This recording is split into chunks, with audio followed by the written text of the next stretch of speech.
All right, folks, I think we are pretty much ready to go. This has been an interesting morning for sure. I want to welcome everybody to our weather school this morning.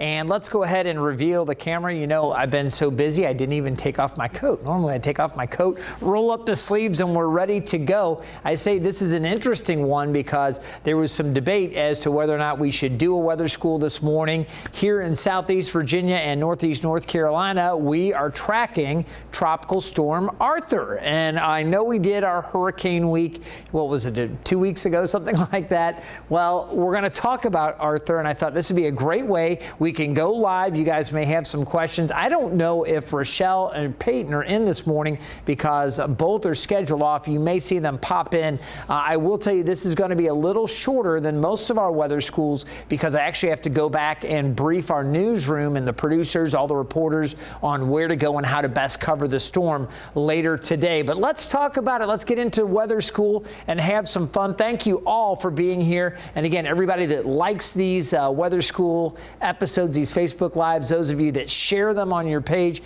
repost them, it means a lot. And we've certainly had a blast doing this over the last 8 weeks or so. All right, so we're going to start off with a simple question. How ready are you for hurricane season? Were you born ready? Go ahead and give me the laughing emoji. Maybe a little bit of shock, like, oh my goodness, not ready yet, right? Well, stay prepared for anything. If you love it, you know, hey, take it in stride, or you can get there quickly if you need to. Those would be the 4 categories we're going with. Love to get your feedback. We're getting, oh, I got an angry face there.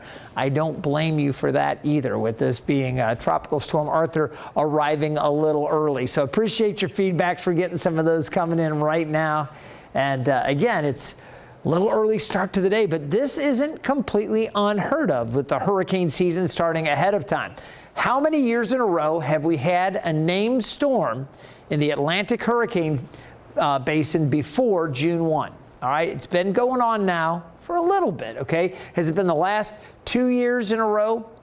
4 years in a row? Does this make it the 6th year in a row, or have we now gone 8 years in a row with a named system before the official start of the hurricane season, June 1? I'll give you guys a chance to guess on that one. Starting to get some B's showing up there. You think it's been 4? All right, we'll give you guys a few more seconds here to respond real quickly. Love hearing from Shelby. Thea's in the house. Good to have you, Thea. Paige, everybody's really going with B. Y'all think, okay, it's been a few years, going with B. RJ going with C. Feeling that? Cheryl and Alan guessing B's. We got Corey with a C, Kim with a C. Well, I should have gone with the valedictorian, Kim Osborne there. C is the correct answer. 6 years. The last time we didn't have a named storm before June 1st was back in 2014. So 6th year in a row. No great shock that we're getting them a little early, but this is the first one. Arthur is the name, and we're going to go ahead and track that for you right now. Live sky view, you can see what's happening at our ocean front. This is from our camera at the Dairy Queen down along the boardwalk. You don't see anybody out there running out there. It looks like maybe somebody's walking down the boardwalk. And this is not like the mother of all storms. It is a tropical storm. I'll show you where it is, what the winds are like and everything. You can see the surf definitely getting rough, but we've certainly been through much worse than this here in Hampton Roads. You can see a different view looking from our camera at Beach Quarters back down towards the First Street jetty there, the waves coming in. You remember we were talking about the waves and the winds, saying when we get a steady onshore flow, it looks kind of like a washing machine. It's not very good surfing. It's very disorganized. That's exactly what you're seeing, this steady northeast wind. So it's a real choppy mess out there, and the rip current threat is high with this. It's a dangerous situation out on the water. So where is this thing located? Well, with the 8 o'clock advisory, and this was the latest advisory to come out, we'll get another one with a full forecast update from the Hurricane Center at 11 o'clock. This was the intermediate public advisory, and at 8 o'clock, it was positioned about 50 miles to the east-southeast of Morehead City in North Carolina. Now, Cape Hatteras is right here, and it's going to come pretty close to Hatteras. It's moving north-northeast at 15 miles per hour. As a matter of fact, the only difference between this 8 o'clock update and the 5 o'clock update that I had earlier was the forward speed, it's going just a little bit faster. It went from 14 miles per hour to 15 miles per hour. So a little bit more forward speed. And right now, those maximum winds, 45 miles per hour and gusting to 60. Now, if you are one of our regular weather school attendees, if you've been watching week after week, we talked about the right front quadrant being potentially the most damaging with these systems. All right. If this is moving off to the north-northeast, where do you think the worst of the winds would theoretically be? Do you think they'll be over eastern North Carolina, or do you think they'll stay offshore a little bit? What do you guys think about that? Moving in this direction, right front quadrant out here.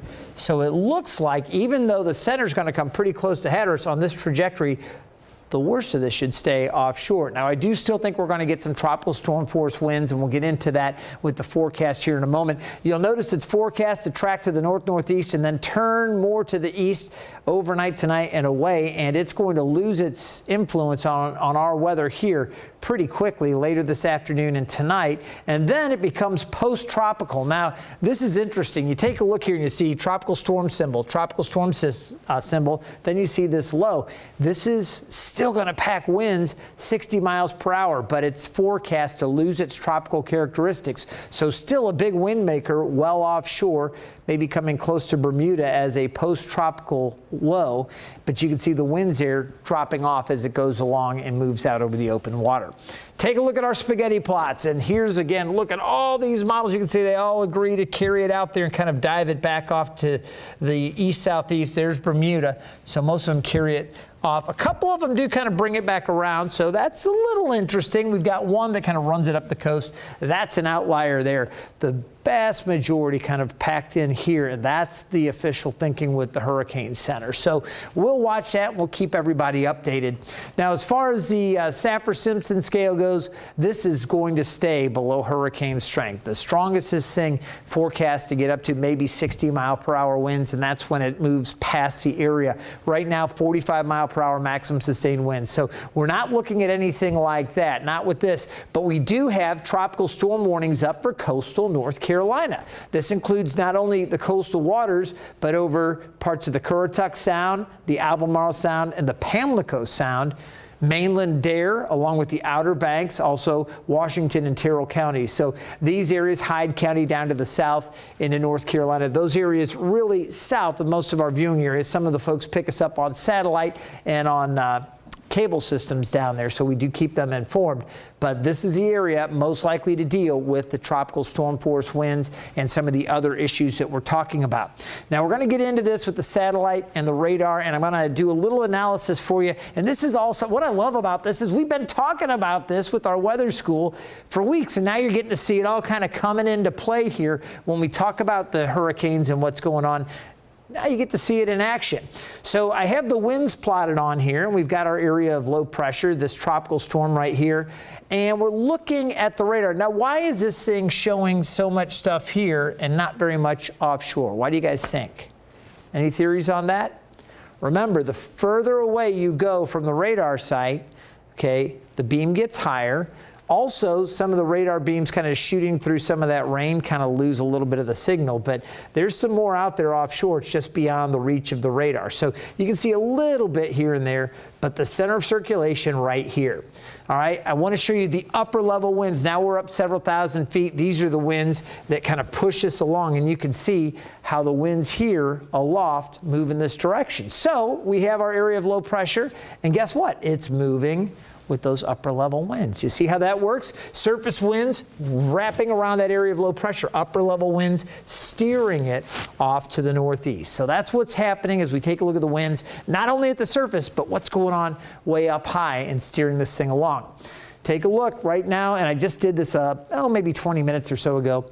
About 50 miles from Hatteras. It is still moving off north-northeast at about 15 miles per hour. So roughly about 3 hours. We've been saying right around noon or so. It should be coming pretty close to Hatteras, maybe just a little bit southeast of Hatteras, and then continuing off to the northeast. So that gives you a feel for the timing.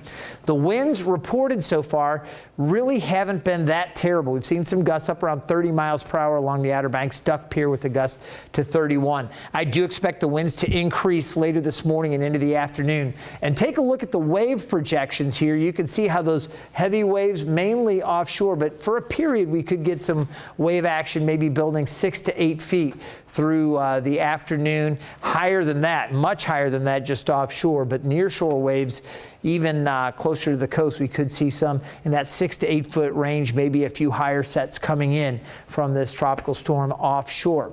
Take a look at the winds, and here's a projection, and I just stopped this at 3 o'clock in the afternoon. Hatteras projecting winds, and this is based on the GFS model, 53 miles per hour, Virginia Beach gusts up around 36 miles per hour, a 40 mile per hour gust at Hampton. Just kind of gives you a feel for what kind of winds we could see with this thing as it moves along. By 6:30 this evening, winds still at about 36 miles per hour at Virginia Beach, dropping off a bit around Hatteras as it pulls farther away. You see the winds shifting around. That's going to push some of the water back. We'll be watching maybe down around Hatteras and the southern part of the Outer Banks, maybe a little sound side issue there with the water levels blowing on the backside, but it does look like the winds are going to be easing, so we'll keep an eye to that. And then as we go through the day tomorrow, again, the winds ease. So this is not going to be a super long duration event. Now the main impacts, gusty winds along the coast. We've got locally heavy rain and heavy surf and rip currents. That's a real concern, those dangerous rip currents. We talked about those. In addition to that, we've got a coastal flood advisory. Some of these areas could have a foot of water or a little bit more. Some of those low-lying, super flood-prone areas with the heavier rain and the potential with the wind. So we're going to watch that again. That's a flood advisory. And I do want to mention up here around Hampton Roads, specifically Norfolk, Portsmouth, Chesapeake back through Suffolk, parts of Isle of Wight, Surrey, and then the peninsula, middle peninsula over to the eastern shore. We have a coastal flood watch. This is for Tuesday and Wednesday. Another system's coming through, and that's the deal. Beyond Arthur, we've got another system kind of producing some steady northeast winds. That one's not going to be a tropical system, but rather an area of low pressure coming in from the west. We are expecting potentially moderate tidal flooding late Tuesday with the high tide into Wednesday, and that could be a real issue for Hampton Roads. We could see water levels up around 5.6 feet or so. That creates flooding issues. I'm going to go brief our newsroom. Again, I've got this meeting coming up here in just a minute, so I've got to go help our producers and our newsroom managers figure out how to best cover the storm. Remember, you can always find me here on Facebook. I hope you guys are enjoying putting some of our weather knowledge to work as you get this briefing and this update on Tropical Storm Arthur. Tomorrow, we should be back to normal, doing an update, our weather school on the winds. You guys stay safe out there. I'm going to go brief the newsroom. We'll see you back here tomorrow morning.